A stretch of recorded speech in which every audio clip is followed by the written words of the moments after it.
গড়াখহনীয়া ৰোধ কৰক। আলমগঞ্জ চতুৰ্থ খণ্ড গাঁৱত হোৱা গড়াখহনীয়া অতি সোনকালে ৰোধ কৰক।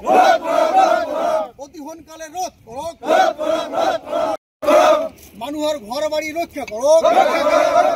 দুখ আৰু পৰিতাপৰ বিষয়, আলমগঞ্জ চতুৰ্থ খণ্ড গাঁৱত টিপকাই নৈৰ যি হাৰে গড়াখহনীয়া হৈছে, এই সময়লৈকে 14-15টা ঘৰ শেষ হৈ গ'ল, নৈত জাহ গ'ল। কিন্তু এতিয়াৰ সময়লৈকে কিন্তু জিলা প্ৰশাসনকে কওক বা উক্ত অঞ্চলৰ স্থানীয় বিধায়কে কওক বা ধুবুৰী জিলাৰ সাংসদকে কওক, তেখেতসকলৰ কিন্তু কোনো ধৰণৰ কাণচাৰ নাই। অতি দুখ আৰু পৰিতাপৰ বিষয়, এই অঞ্চলটো অতি ৰিমোট অঞ্চল। ইয়াত কোনো ধৰণৰ খবৰ নোলোৱাৰ কাৰণে কিন্তু আমি অতিকৈ দুখ অনুভৱ কৰিছোঁ। আমি ক'ব বিচাৰিছোঁ জিলা প্ৰশাসনক, আপোনালোকে কিন্তু অতি সোনকালে এই গড়াখহনীয়া ৰোধ কৰাৰ ব্যৱস্থা কৰক। আমি ক'ব বিচাৰিছোঁ মিজানুৰ ৰহমান ডাঙৰীয়াক, আপুনি কেৱল ভোটৰ চিন্তাই নকৰিব।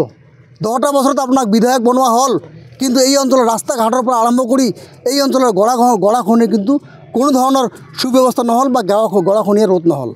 আমি ক'ব বিচাৰিছোঁ মাননীয় ৰকিবুল হুছেইন ডাঙৰীয়া, ধুবুৰী জিলাৰ সাংসদ, আপুনি বাহিৰত গৈ বিহাৰত গৈ ডাঙৰ লেকচাৰ মাৰি আছে। আপুনি 10 লাখ ভোটত মোটামুটি আপুনি ভাৰতবৰ্ষৰ ভিতৰত 1 নম্বৰ পজিশ্যনত জিকিছে, কিন্তু ভোটাৰৰ কি খবৰ লৈছে আপুনি?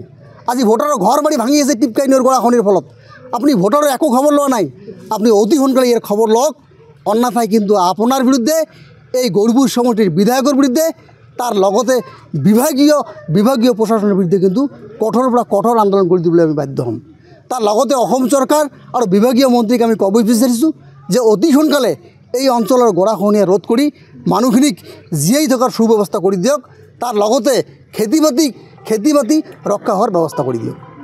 যিকোনো খবৰৰ বাবে যোগাযোগ কৰক 7099017330 লগতে 7099017110 নম্বৰত।